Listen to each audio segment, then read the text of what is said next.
Sivan Maas, and I'm speaking to you today from Jerusalem, from the IISHJ Tmura-IISHJ Judaism program. And tonight we are fortunate to host Michal Shomer, who I will tell you about her in just a second. Our topic today is Torah and how Torah leads to action. This time, we're talking about gender-inclusive Hebrew. We often say we should articulate what we believe and do as we say. In other words, say what you believe and do as you say. Well, we all believe in equality. So how do you speak, read, and write in a non-gender equal language, such as ancient Hebrew or contemporary Hebrew? This is the challenge that Michal Shomer took on when she set out to design a new gender-inclusive Hebrew font, a new set of Hebrew letters facilitating multi-gender reading and writing, a multi-gender Hebrew that makes women present in the Hebrew language and forms a linguistic space for non-binary identities. So who is Michal? Michal Shomer is the creator and designer of multi-gender Hebrew.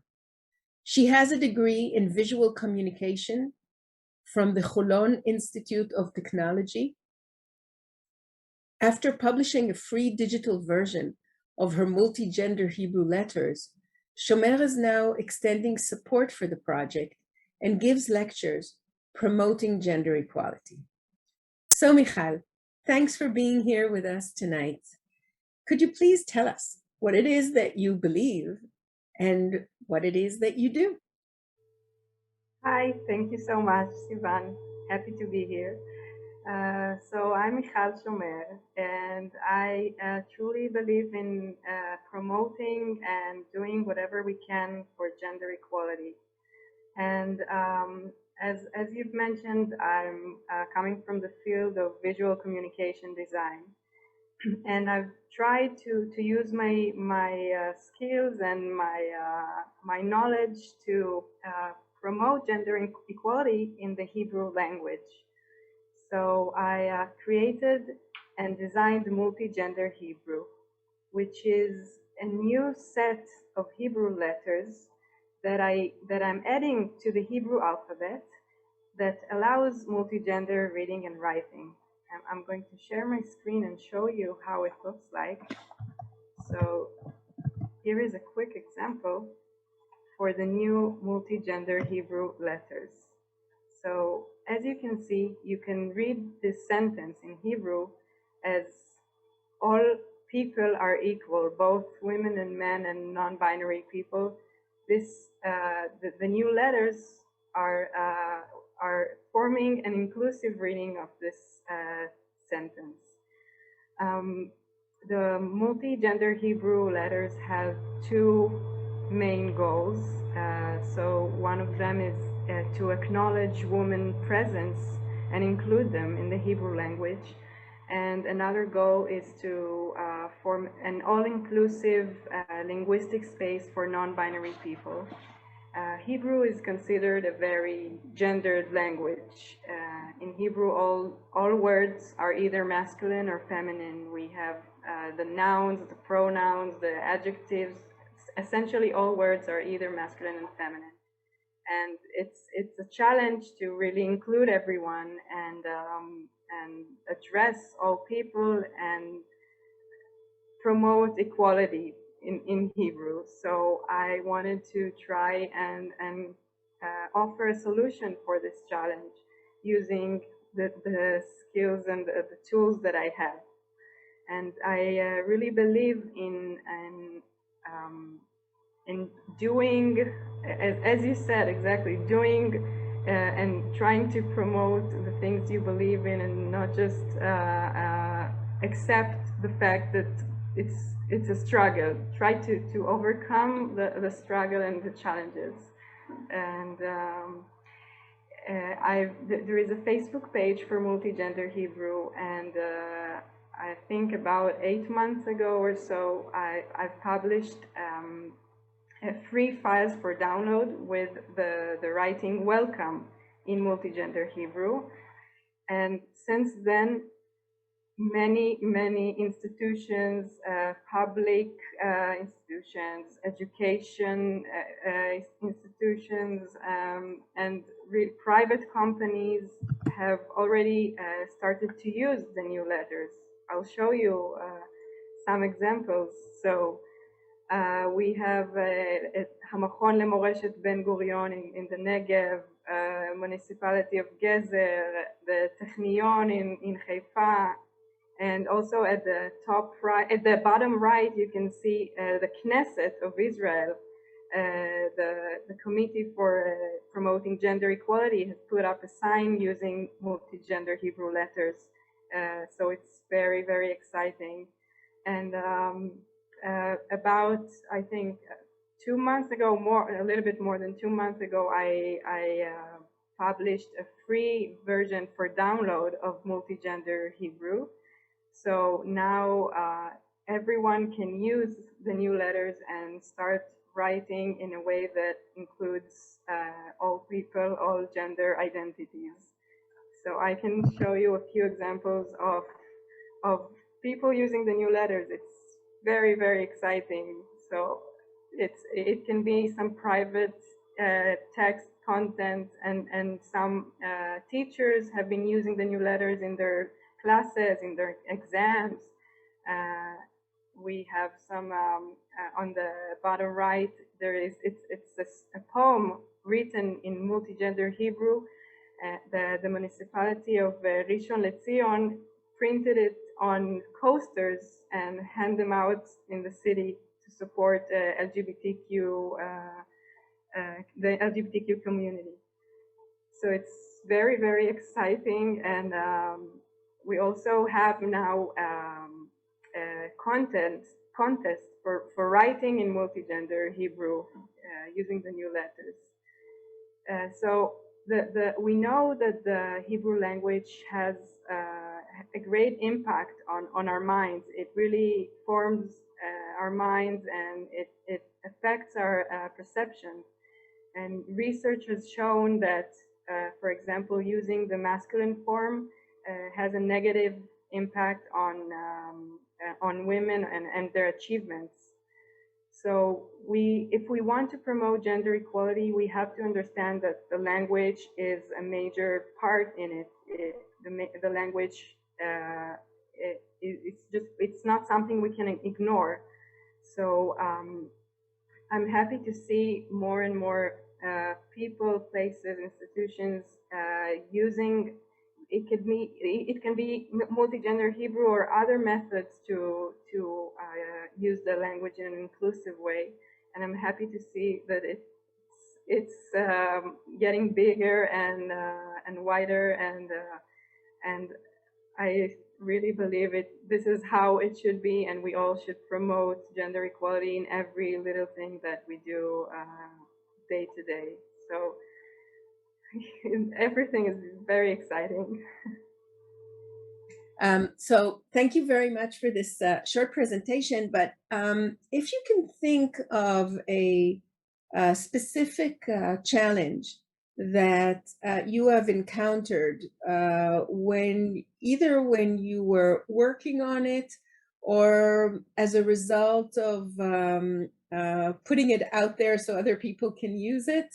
Can you share with us a challenge like that? Yeah, of course. So while I was working on the project, of course, I had visual challenges and typographic challenges. So I had to find a way to make the letters readable and legible, and it's a long process of try and error, and doing many drafts and until I get to a letter that I'm happy with, that I think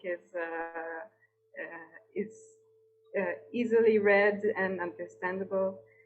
And in terms of challenges after the letters have been published, so there is some negative feedback, or people that are threatened by this change, or by progressive movements, but I think that the majority of people are very happy to see this solution. I think Hebrew speakers have been waiting for a solution like that, or for other solutions, and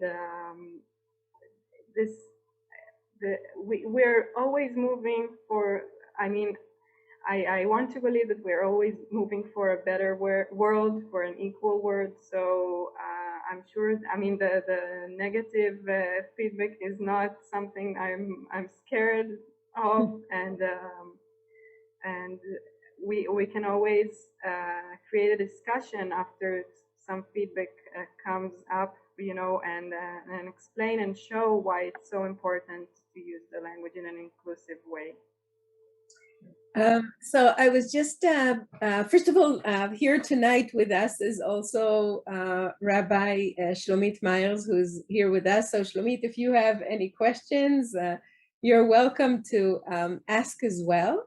What I wanted to say that in the tradition of this celebration of Shavuot, we talk about a tikkun, and the idea was that we should amend this world into being a better place based on what we believe. And I must say that when I first read about what your project and what you've done, I don't know, project seems too small to what you've been doing, but I don't have a better word. So it's very initiative to change society, to change the way we think. You can say revolution. Revolution. I agree. Thank you, Shlomit. You're right. And then we were lucky enough that you accepted the challenge of coming to Tmura and teaching our students in depth a bit more about this project. And one of the things that we did with you during the class was to try and read full texts. Which is an actual challenge.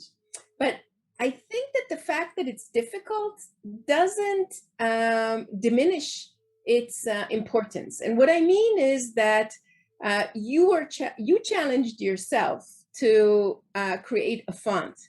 And now what you're doing is you're setting a challenge for us to continue, as Shlomit says, the revolution. Because we have to figure out now, how do we actually read this? And how do we actually use it?